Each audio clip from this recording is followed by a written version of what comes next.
Да спрем тук разговора, тъй като аз в момента доста така емоционално реагирам, тъй като знаеш, че наскоро родих и ми е малко по... Тя постоянно гледаше твоето предаване. Постоянно гледаше, вика колко добре изглежда. Аз вика каква съм се надула. Помежду другото, тя горе-долу беше като тебе. В смисъл не беше напълнява чак толкова много. Тя си мислеше, че е много такова. Много напълнява си. Беше добре. Кремове за нацепване, за не знам си какво. Се мажиха нон-стоп. Всичко се гледаше супер, за да може да изглежда добре след бременността. И свършихме по най-трагичния начин, който съществува.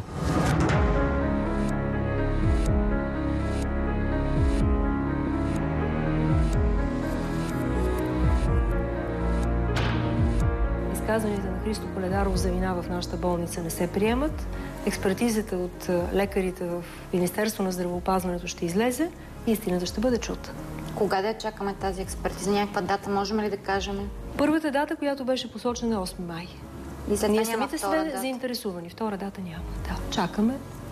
Моля да се поинтересувате. Мисля, че достъп на медиите няма да бъде отказан до МЗ-то по никакъв начин.